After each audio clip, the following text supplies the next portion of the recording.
Hi everyone, I'm Gary Null. This is the Progressive Commentary Hour.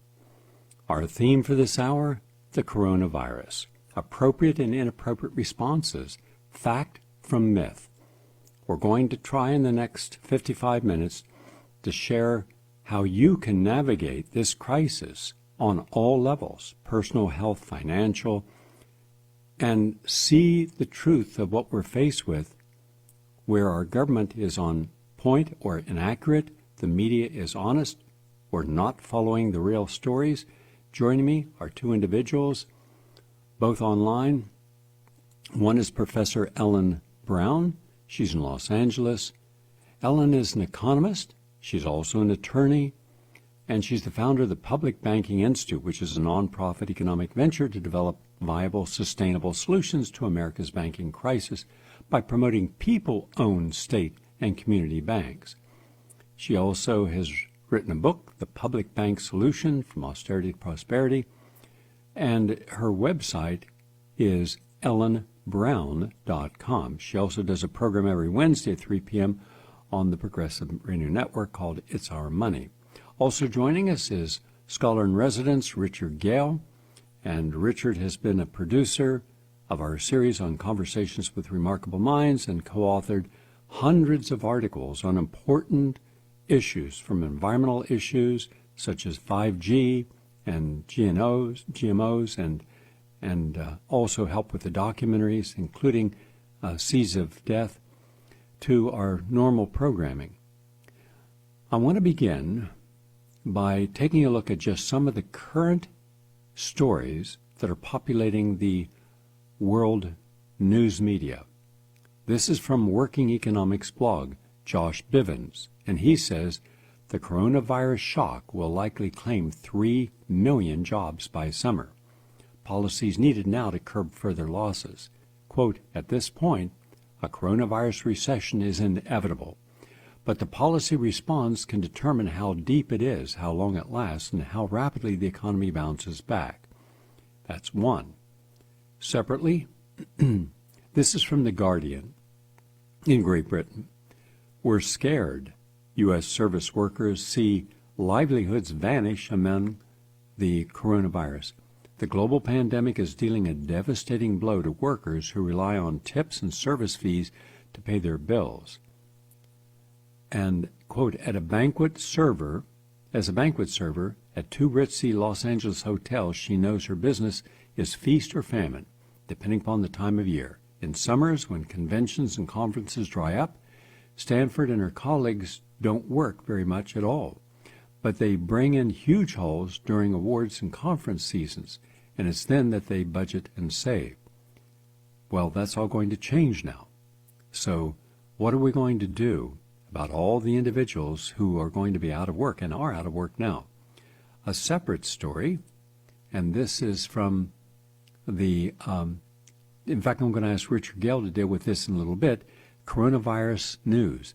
Death toll in Italy rises by 16% in 24 hours. Why?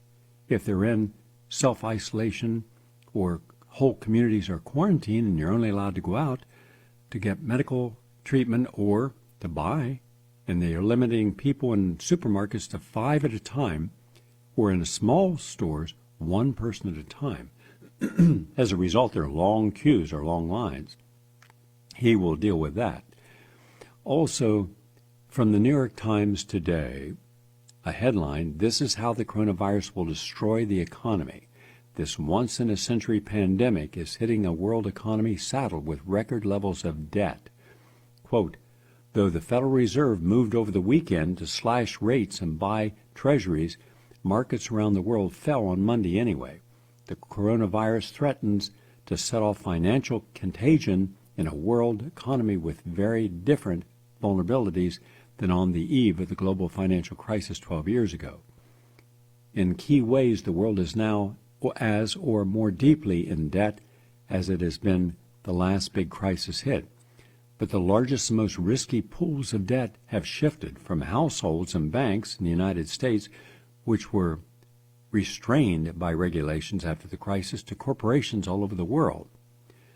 We're going to ask Ellen Brown to address this and in detail, and Richard and I finished what may be the only report of its kind where we simply asked a basic question and used only official sources as facts.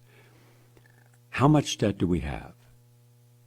I'm talking about debts such as credit cards and student loans and car payments, mortgage payments, payments for other bills. How many people are living paycheck to paycheck?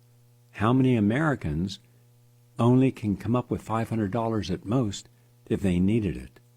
Everything else is paid with a credit card. Now that credit card payment is incorporated into our gross domestic product as if that were a good thing. It's not a good thing when debt becomes an asset in the alchemy of Wall Street. Instead of looking at it what it is, people have no money. Most people are struggling and cannot afford to be out of work, and hence are frequently going to work sick, and therefore risking spreading that to other people. So that is a problem. Are we addressing underfunded entitlements? Unfunded entitlements? What is our state debt, our local city debt? Has any city and state in America balanced their budget? By constitutional requirements, they're supposed to, like New York and California. Neither have balanced their budgets in a long time. And yet when you add all this together, Richard Gale and I added it, and it's over $270 trillion. Now, if you're comparing all other economies without a coronavirus epidemic, and you say Greece at 180% debt to the gross domestic product, and Italy at around the same, France nearly the same, and we're considering them financially irresponsible, and yet our gross domestic product is around 22 trillion, more or less, and our debt is 200 plus trillion. That means we're the most indebted nation in the developed world, yet not a single word of criticism. What is it going to mean to the unemployment toll? When we say we have a 3.3% unemployment, which is a complete lie because it did not include 102 million Americans who once worked full-time and earned livings, who now are not included in the unemployment numbers. How did they come up with that magical number, which is more realistically between 22 and 26% official or unofficial unemployment? But they don't talk about that. The pundits don't discuss it. Why not? Ellen Brown will. Because we're going to ask, how will the coronavirus, how will the fear of traveling, how will the hotels closing down that at this time of year would be getting business, how will all this impact our economy in the short term and long term? We're also going to be talking with Richard about the study from New Atlas from Rich Hardy that says the COVID-19, that's the coronavirus, spread in China fueled by stealth transmission. Quote, a new study published in the journal Science has tracked the spread of the novel coronavirus, SARS-CoV-2, across China in January, concluding 86% of early infections were undocumented. The researchers suggest a, quote, radical increase, in, quote, in identification of undocumented cases is vital to slow the spread. The study from scientists at Columbia University, Imperial College London, University of California, Davis, and the University of Hong Kong used a computer model to simulate the spread of the virus based upon reported cases in 375 Chinese cities in a 13-day period. So what does that mean? Is anyone considering how many people traveled in the 5,500 flights per day around the United States who may be infected with no symptoms, and then infected other people on the plane?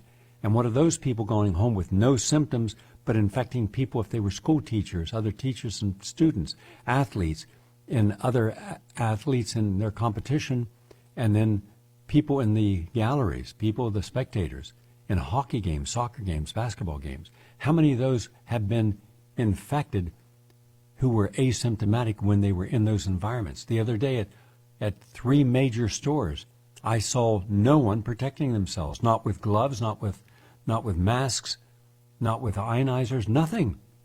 how many of those people then were exposed to someone who was infected but asymptomatic? And then how are we supposed to track them? What are the solutions? Richard Gale will weigh in on that. So that's our program for today. Let us go start with Richard Gale. Richard, 3 things I'd like to get out.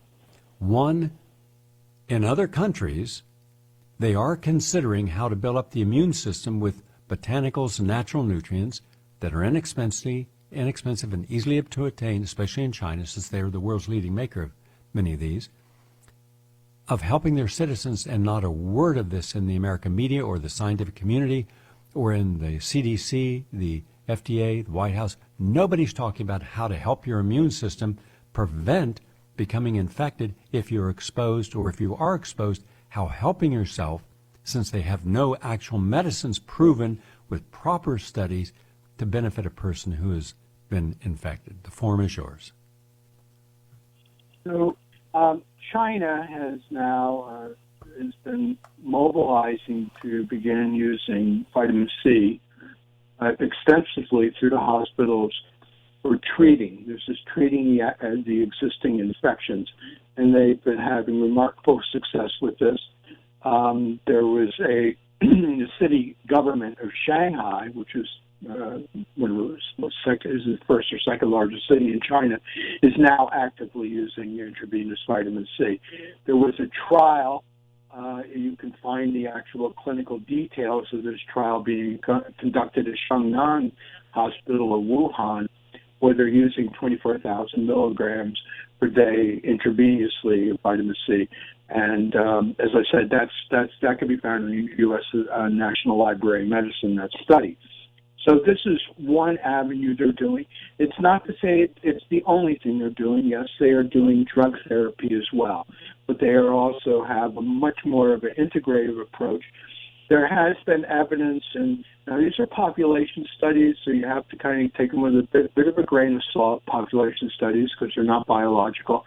But when they've been looking at different provinces in China, in some of the provinces where the population is more inclined to take traditional Chinese medicine than many of the traditional herbal formulas, there is a much greater reduction in the rates of coronavirus infection in those provinces compared to those where the use of traditional Chinese medicine is lower.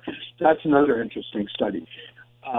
As I said we've spoken a little bit before, or we speak a lot about vitamin C, actually. So the one very important thing with vitamin C is its antioxidant properties. And what happens in upper respiratory lung infections, and worse, lower respiratory lung infections, when the coronavirus gets deeper into the lung, is there's a great deal of mitochondrial damage and due to oxidative stress and the stress on their lung cells. So vitamin C is very important for reducing oxidative stress and to protect the mitochondrial membrane, and it also provides different kinds of immune defenses to the stem cells as well, because there are lung stem cells. It also will help to relieve the possibility of cytokine storms, as I stated before. And it seems that it's the cytokine storms in the body. So cytokines are the anti-inflammatory bioagents in your body produces. But when they tip or go over a particular threshold, it creates what's called a cytokine storm. So it's almost like an autoimmune system. The body is now kicking in as an enemy against itself.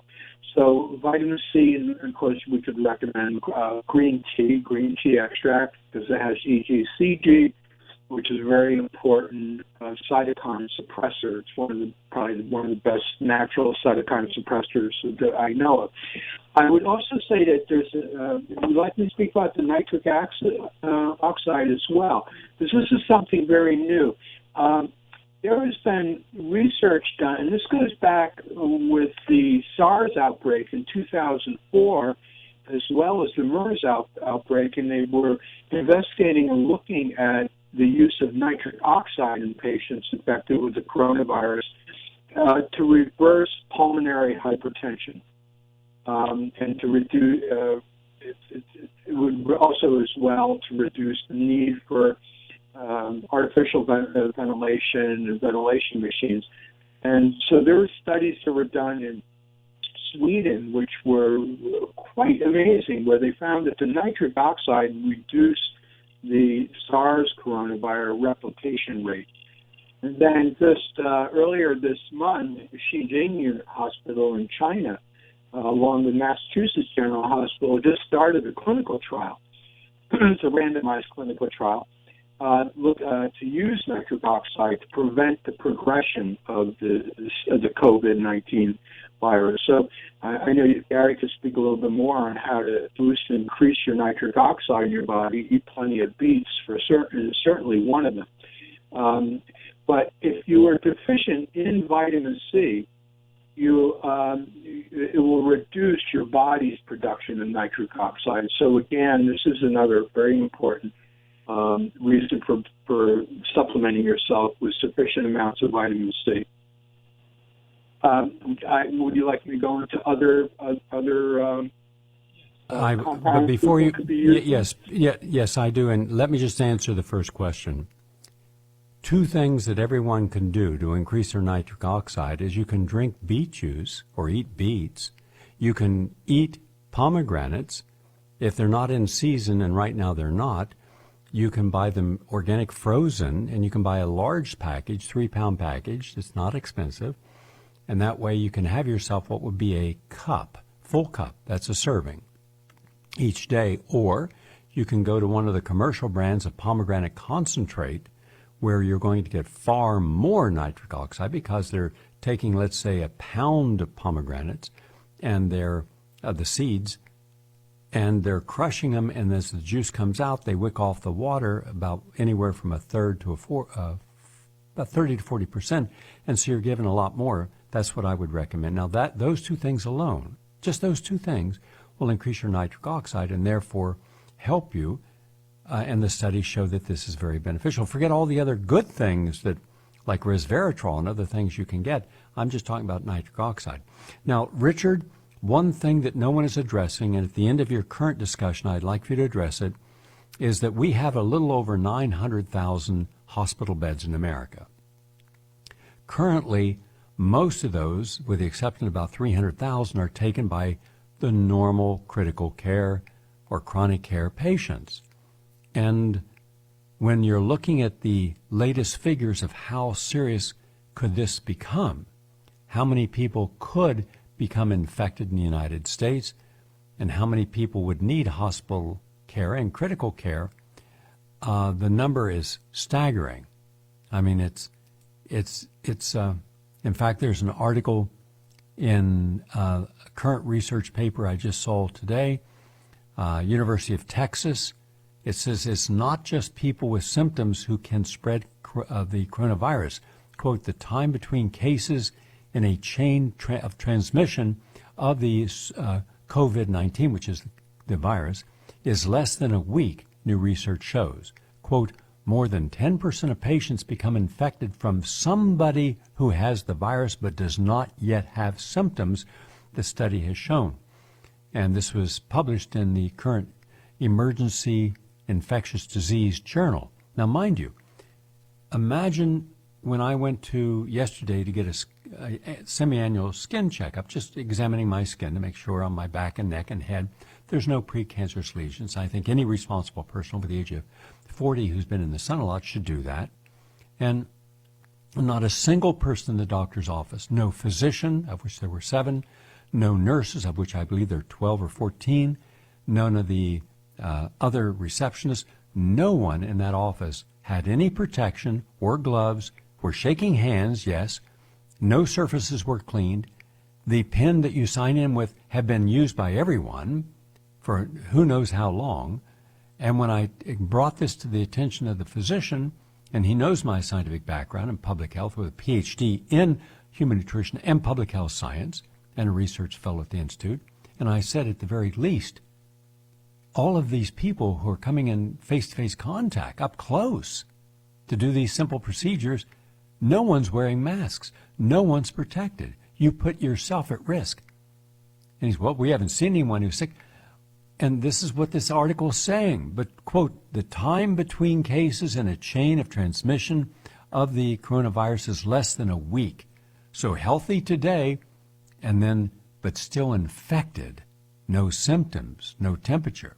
That's why all those people being measured by their body temperature in China, I believe, those are the people who did not yet manifest the symptoms, but was seeding the virus and then went home, went to school. Think of the transmission. Think of the transmissibility. I believe we could have tens of millions of Americans in the next month or two, based upon their interactions with the people who are asymptomatic but infected, end up coming down with this. So where exactly are we supposed to put people who need respirators? Because now I'm told that by one person who works in a major New York hospital, that they're no longer doing transplants for heart, liver, and kidney patients because all those ventilators are going towards people with the coronavirus. And let's say one of the figures I saw that you sent me, Richard, was they expect anywhere from 161 million to 220 million Americans to be infected. That's either half the American population or two-thirds of the American population, with 1.2 million deaths. Now, let's just say that's grossly exaggerated. Let's say that, like China and Singapore, we get ahead of it by quarantining people and testing people with accurate tests that we don't have now. You're still looking at millions of people. When we only have 300,000 beds available, where exactly are we supposed to put all of these infected people? We're completely unprepared for all this.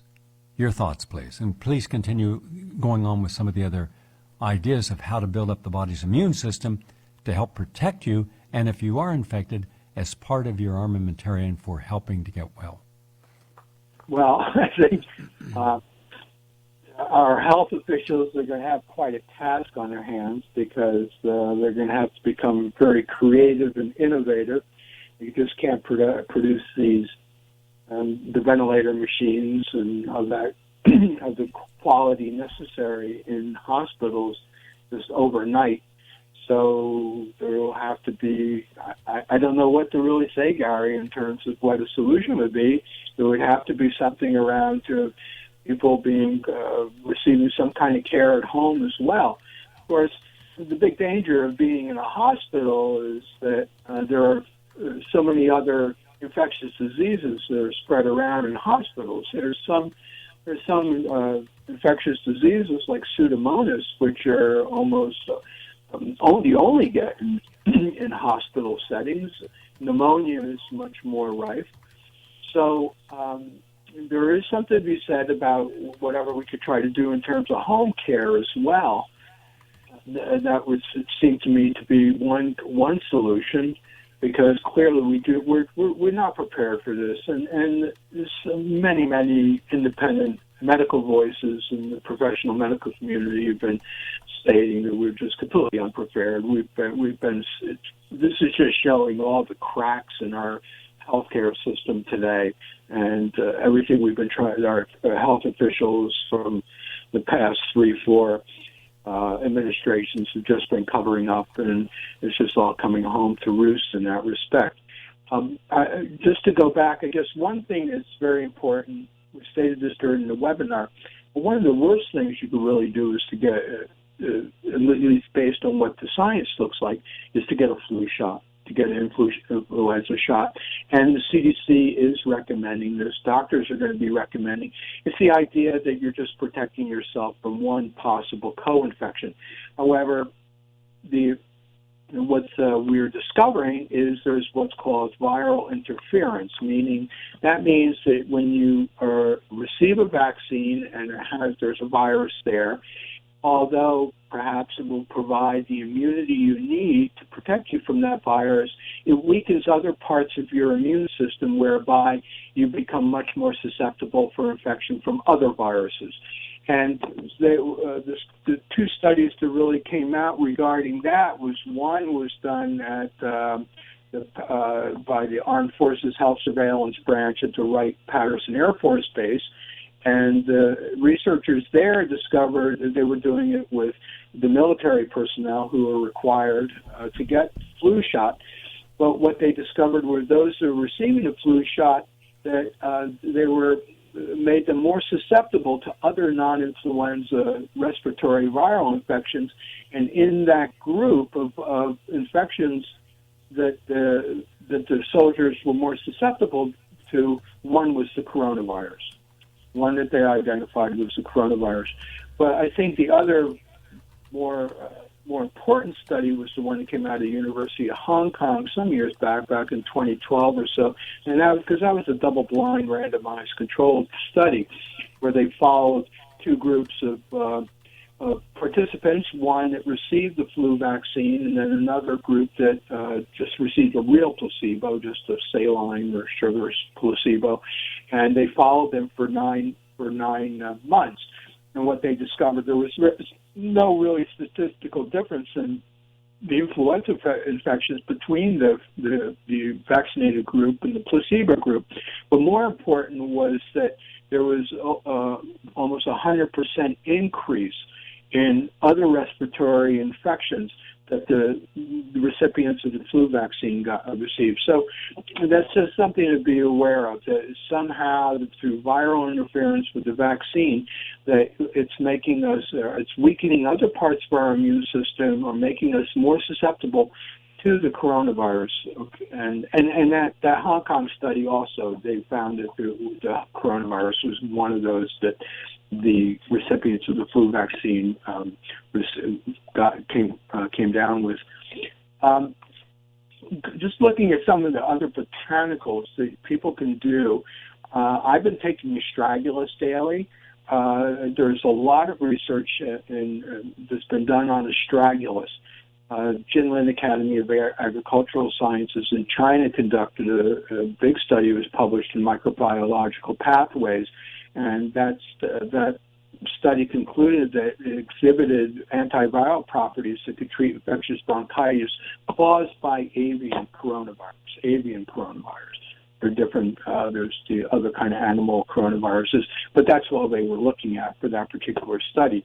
And then just 2 weeks ago, or now it's about 3 weeks ago, the Beijing University of Chinese Medicine did a large analysis looking at all the previous research and the benefits of different Chinese herbal formulas against the SARS coronavirus. And this COVID-19 we have is sometimes being called SARS-2. So these two coronavirus strains are very, very, very related. And in the different studies that they looked at, those that had been receiving traditional Chinese medical formulas with the astragalus, there was no contraction of the illness, and nor would, and as well as for H1N1, swine flu, influenza as well, and some other studies. So those are two very important studies, I think, that kind of showed the benefits of astragalus. I've been, one of the discoveries I had that I felt was quite a surprise to me was licorice root. And I was quite amazed at the amount of research that's been done with licorice root, and in particular one compound in licorice called glycyrrhizin acid. There's several molecules of glycyrrhizin that's found in licorice, and there's been quite a few studies done with this specifically for the SARS coronavirus and the MERS coronavirus. In fact, Japan's National Institute of Infectious Diseases reported the licorice's effectiveness against coronavirus and for severe acute respiratory syndrome, or SARS. There was a study that was done out of Frankfurt University Medical School treating patients with SARS, and the conclusion of that, the researchers' conclusion of that study was that their findings suggest that glycyrrhizin should be assessed for treatment of SARS coronavirus infections. There are other studies that were done. Richard, let's just, we're going to be bringing Ellen in here in a moment, and we're going to, at the end of the program, I'd like you to go through the other ones like zinc and elderberry concentrate and echinacea that you have found from the scientific peer-reviewed literature that's also beneficial. But before we go to Ellen, I just want to allay people's fears that as long as you're keeping yourself as isolated as reasonable, and that's one of the things that people are finding in other countries that are succeeding, where the incidence of infection is dropping and death is dropping. Here we're expanding, like in Italy, because the Italians, before they did the quarantine, a lot of people were infected, and we're seeing secondary infections because of that. Like when you go out to an opera, you go to a soccer match, you go to a restaurant. And in a lot of places in Italy, they love to gather for a late dinner, generally longer dinner and a later dinner than Americans, around 9 o'clock. Here's what I would suggest. I'm going to tell you what I do to get on an airplane, and I'll be getting on an airplane tomorrow. First and foremost, I'll be taking a lot of vitamin C in the morning. I'll be taking antioxidants like zinc as well, coenzyme Q10. And then when I get to the airport, all of my possessions, my wallet, cash, whatever, will be in a one of those plastic, not plastic, one of those bags, those freezer bags, a gallon size, because I don't want it going into that extremely contaminated and extremely dangerous tray that they ask you to put everything in. So anything that's of value will be in a plastic, clear plastic bag that they can see. That is important. I will wear gloves. When I get through the line and I get to my gate, I will take off those gloves, throw them away, and put on another pair of gloves. When I go on the plane, I will take a small 3-ounce bottle of alcohol and spritz the entire seat completely, and the belt in particularly, and the arms, and just where your legs are, that little drop part on the bottom. I will let it sit for about 60 seconds, and I will vigorously rub all that, take those paper towels and throw them away. I will wear an old clothes, because when I get to where my destination is, I'm going to put them in a laundry with a little bit of a washing machine with a little bit of bleach for the first cycle, then a second one to make it so the bleach is no longer present. I will put a mat down that my back and my pants are protected. I will then, any reading material will be in, again, a plastic bag. I will open up the plastic bag and I'll have it. I will have a mask, high quality mask. If I didn't have the mask I have, which I've had for years because it was in my old survival kit that's not available, hasn't been for years, I will put that on, and it seals the cheeks. If I did not have that, I would get a regular mask and I would just put some tape on the two sides of the cheeks so it adheres tightly to that. I will be using a little air purifier around my neck, and I will spray colloidal silver, one spray in my mouth, one in my nose, one in the inside, and one on the outside of the mask. That kills everything that touches it, and therefore I can have a safe flight no matter what anyone else in there is doing, because I protected where the virus gets in, principally through the mouth and the nose. And so my hands are protected. I'm not picking up, but I'm aware that I might have touched something so that it's on my clothes. So I'm conscious of that. I get off the plane, I throw off those, the gloves, and then I'll get into a car and I take off my mask, and I will have a can of aerotherapy and I'll spray the car, and then wait about 3 minutes, then get in, because any bacteria viruses, not even corona, just any bacteria and viruses will substantially be reduced. I'll spray it in the air conditioning vents so that bacteria in there, just normal bacteria and molds, are killed, and then I'll hydrate completely. I also will massage my hands and my body before I get on, my face and hair included, with coconut oil, because coconut oil has antiviral properties and it's very good for you. It doesn't bring any attention. If anybody looks, it might look like your hair's got that wet look, but it's healthy and you're protecting it. I can take my shower later, but at least I know that nothing I'm going to be exposed to is going to be a problem in my case. And then I'm going to take some coconut oil, maybe a teaspoon, when I get on the plane and I'm in my seat, and I'm going to gargle it for about 60 seconds. That's helpful for your gums and teeth, and swallow it slowly. I will follow that an hour later with 1/2 a teaspoon of Manuka honey that I would brought on in a little pouch by itself in the plastic bag, because Manuka honey is great in the throat. because a lot of the spores of viruses and bacteria reside in the throat, and when it's dry, that's not good. So I'll continue to sip water throughout the flight that I've purchased inside there, and I would take it into the restroom. I'll wash off the bottle, then I'll alcohol it down so it's sterile. So I'm drinking my own water, and I'm sipping it about every half hour. I'm taking a little water to keep my throat with proper mucus and wet, because also you can wash bacteria and virus down into the stomach, where hydrochloric acid is a very good way of neutralizing most of that. And also, I will have a backup kit that I will take with me of colloidal silver, wild oregano oil, and some other nutrients, so that if I need something like charcoal capsules, I have it. Pau d'Arco, echinacea, astragalus, I have it. So that's what I would do, that I will be doing, and therefore I'm able to fly safely. And a lot of airplanes are empty anyhow, and they're being super cautious now by trying to sterilize the planes as best they can. But at least what they've done plus what I've done gives me confidence I'm having a safe flight. And then once I get to the place where on campus, where we're doing, at this beautiful place where we're doing our 60-day retreat, outside in the sun, best thing in the world for you. Plus, everything has been sterilized, and there's the best air filters that I could find anywhere. And these are not for sale. You can't buy them. But even as a gift from a friend who's a scientist, it's still, I wanted to reimburse him for what he paid. It was like, thousands and thousands of dollars. But this way, when people go into a dining room, into a kitchen, into a meditation room, into the staff rooms, into the library, into the lecture hall, into the theater, all those are going to have state-of-the-art, I mean the best of the best, air filtration. Seven systems of air filtration, including ultraviolet. So they're in a safe environment. And people are going to be wearing, some protecting devices, and we have thousands of pair of gloves. So quite frankly, I don't know of a safer place in America to be than where I'm going to be for the next 60 days. It's safe, beautiful, healthy.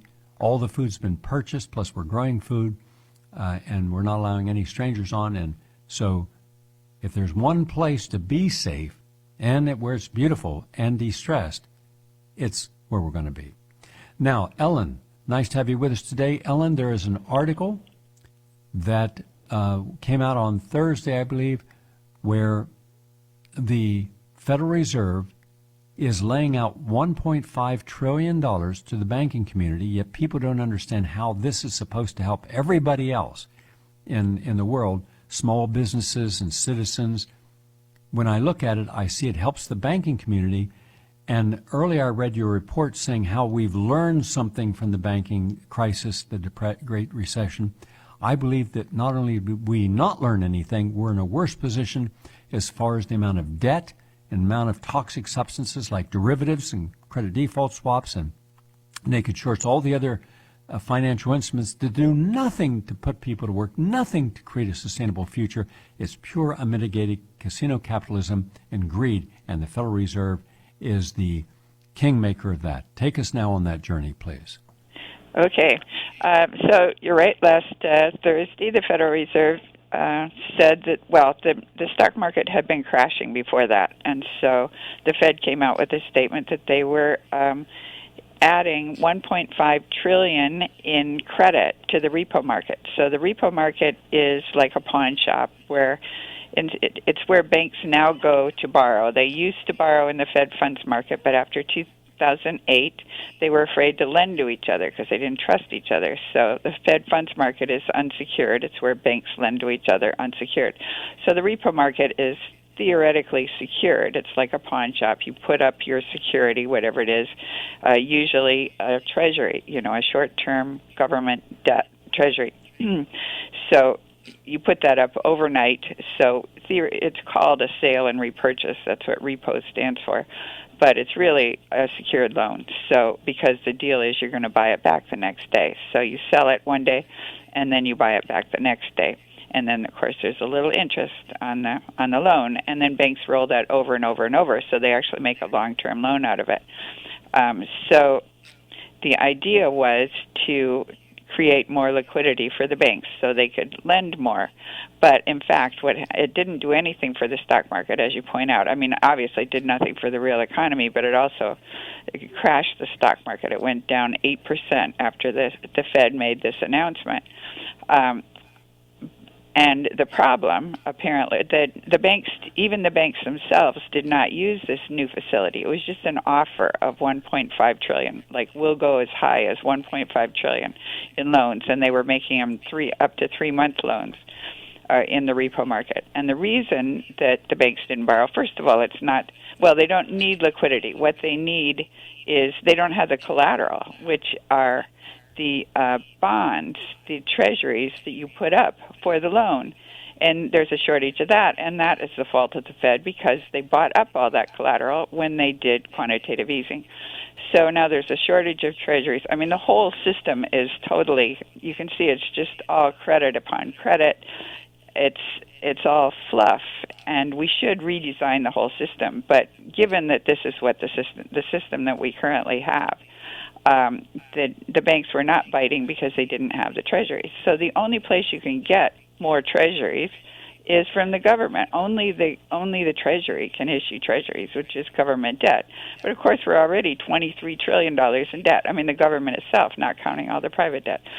So that freaks everybody out to go further in debt. However, what did actually have a positive effect on the stock market was the next day, on Friday, President Trump said that we were going to make $50 billion available, assuming Congress approved, for the states to use for this emergency, whatever they needed for emergency purposes. So that is what we need, is we need money pumped into the real economy by the government because they've got the money. And I mean, the way our system is set up right now, you have to go into debt. But ideally, I would say what they should do is either what they do in China or what they do in Japan. In Japan, 50% of the government debt is now on the books of the central bank. I mean, they have actually bought up 50% of the government's debt, and they're not selling it back into the market. They're holding it. So effectively, it's free money for the government. And you might think that that would be inflationary, but it's not. In fact, they can't even get their inflation rate up to 2%. And in China, what they do is they've got the central bank and the banking, the large banks in the system are owned by the government. So what they do, we now know, the Bank of England has acknowledged that what banks lend is not their deposits. What they do is create deposits when they make a loan. So they essentially just create credit on their books. And when the banks are publicly owned, as in China, the government can just borrow from their own banks, which create the money on their books, and then do all sorts of infrastructure or whatever it is they need. Then the proceeds from the infrastructure, let's say it was a high-speed train, the proceeds from the train that you charge the customers then pay back the loan. So they create the credit first, build whatever it is they need, and the proceeds pay it back. And if they don't get paid back, the Chinese don't worry about it. They just carry that on their books. It's called non-performing loans, and everybody freaks out and says that the Chinese banks are about to go bankrupt because they've got all these non-performing loans. But they're not going to go bankrupt unless the government puts them into bankruptcy, because the government is the regulator, and they don't put them into bankruptcy. They let the banks be insolvent, and they let the businesses be insolvent because they figure it's better for the economy to keep things running, and it doesn't really matter if there's some extra numbers up there on the books. What it means is that you've created some loans that didn't get paid back. So there's some money out there that didn't get paid back. But again, it has not created inflation in China as you would expect. In the last 20 years, they have increased their money supply by 1,800%. That's a factor of 18. And they still, through that whole 20-year period, they averaged about 2% inflation, which is what we're aiming for, 2%. So it hasn't been inflationary. And the reason is that supply has gone up with demand. They've used that money for real things, for building things, whereas we pump money into our financialized economy, which all it does is pump up asset prices, but it's not actually building anything. It's not producing new goods and services.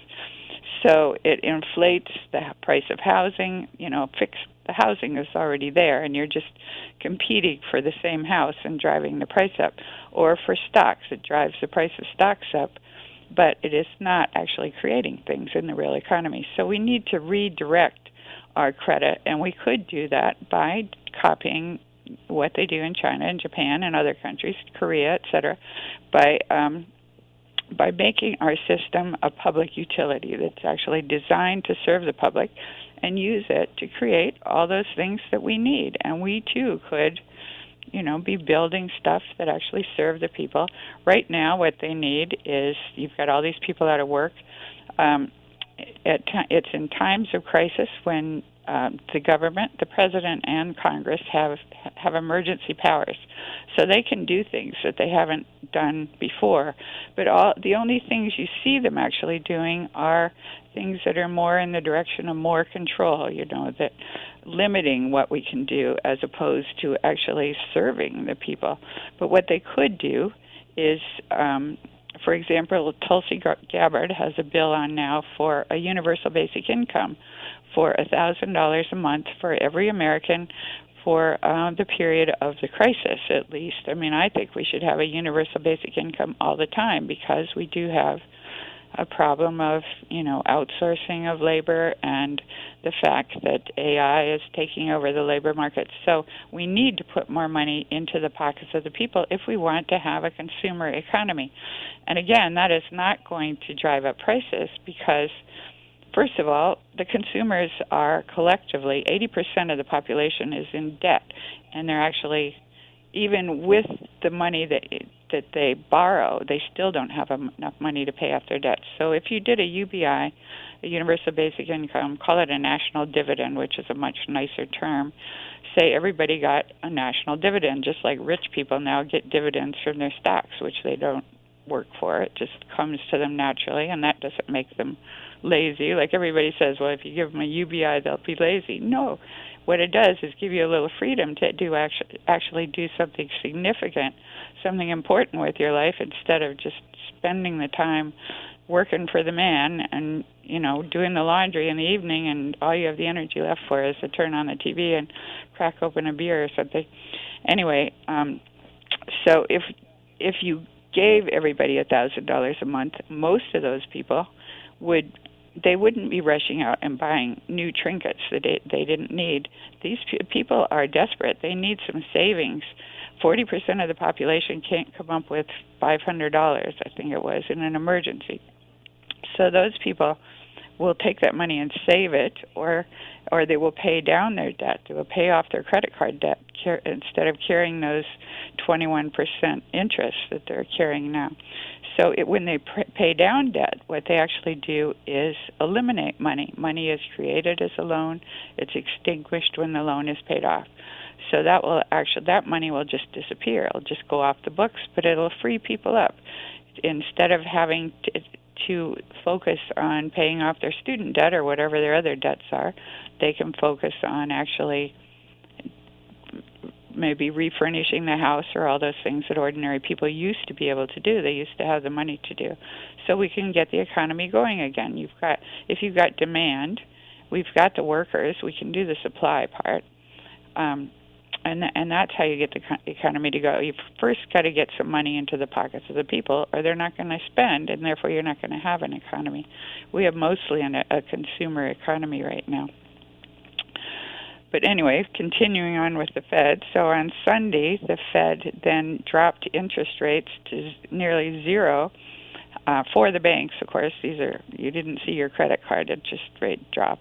It was just for the banks. And again, this is all to bail out the banks, as you say. It's not helping the real economy, but they did that. They eliminated the reserve requirement, so banks don't have to hold any reserves anymore. They can basically lend till the cows get home and back their loans with repo loans that they get from the Fed at very cheaply, 1% or whatever. And they reduced the amount that the interest that they pay on excess reserves. It used to be around 2%. It was pretty high. And now they've reduced it to 0.1%, which means that the banks don't have much incentive to store their money at the Fed, and so they're supposed to theoretically get out there and lend it. But they're going to have to bring down interest rates if they expect people to borrow more than they're borrowing now. People are already all borrowed up. They're going to have to reduce the credit card rates or the payday lender loan rates or whatever. Anyway, they're not. What we need to do is pump money into the real economy, and what we can do, and now is the time to do it when they have all these emergency powers, is to eliminate the Fed as an independent organization and make it a public utility that is there to serve the people and there to serve the economy. So Congress can work with the central bank in order to fund things. They just did that. Well, they haven't done it, but I guess in England, Mark Carney, who is the outgoing head of the central bank, just met with Parliament and said that they were going to work with Parliament to help solve this coronavirus problem. So that means that they'll provide the funding for whatever is needed. Okay. I just might mention, adding into what you've suggested, that I'm looking at a country that is being forced to use credit cards. The most vulnerable financially are food insecure. 16 million children do not have food when they need it.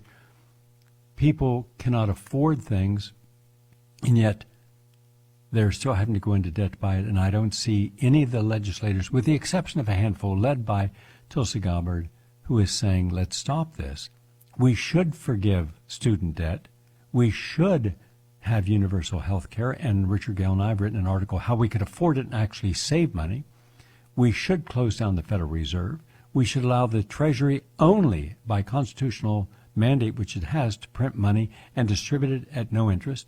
We should stop paying the banks interest on money that they never had. It was created by a keystroke that they're, quote, storing, and then make an interest payment on, giving them interest on that. It's insane. It's a completely fixed and corrupt system, and yet they will be bailed out because all of the Republicans and Democrats, with rare exception, will have no problem, as we did with the first bailout, which some said went anywhere from $3 trillion up to $21 trillion. We'll bail them out, take all their toxic debt, and wash it clean. Even now, the money that's being appropriated, do you think any of that's going to go to the small business people? Do you think any of that's going to go to the average person? No, it's going to go to the airlines. The same airlines that won't give you a break when you have to rebook a flight and charge you the same price. I don't believe any of these places, big corporations, should be bailed out because it's socialism to them, yet they never share any of their profits, only their losses. And that we have to share only what we make with the people in our lives. It's a wrong system. Richard Gale, over to you to finish out the program. Give us a list don't go through all the citations, just a list of what you believe people should have. Yeah.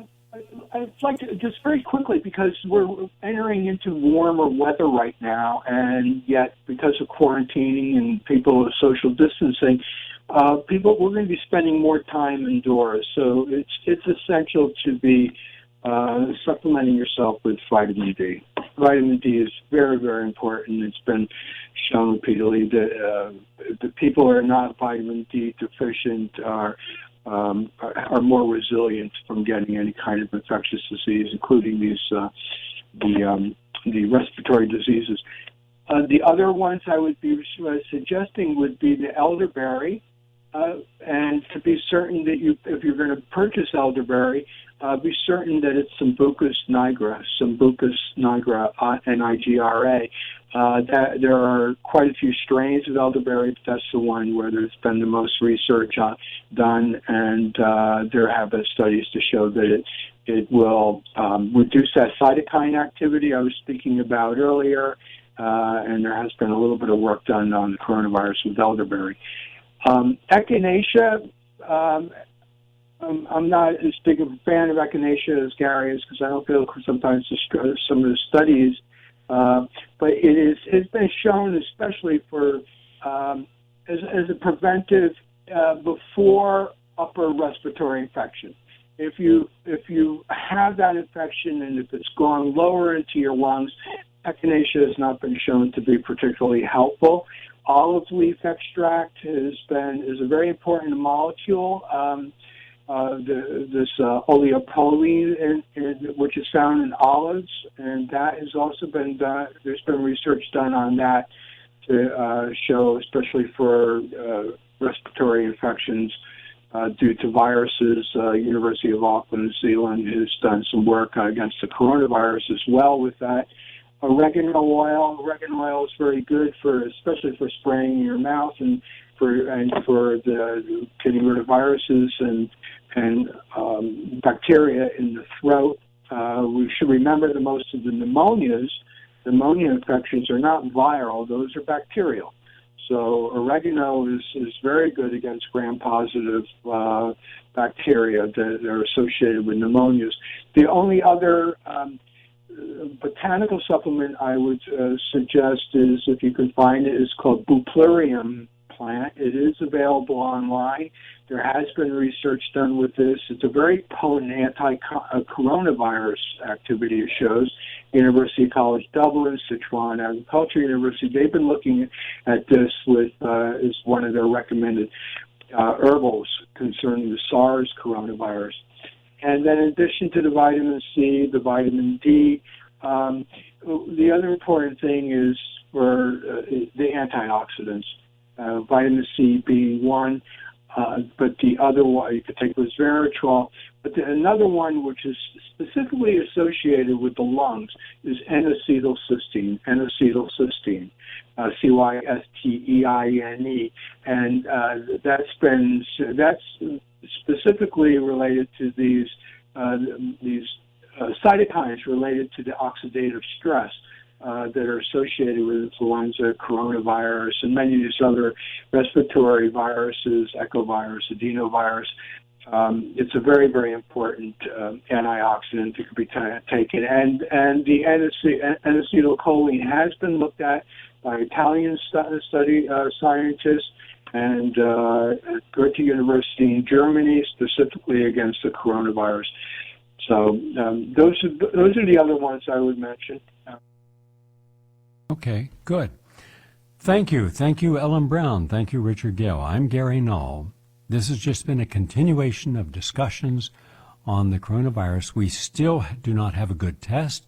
We still do not have any medicines that would effectively fight this. The ones they would offer are very dangerous with serious side effects.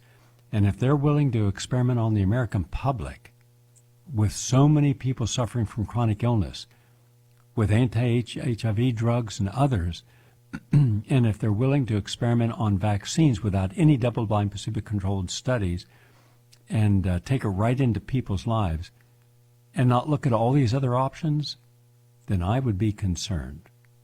Have a nice day, everyone.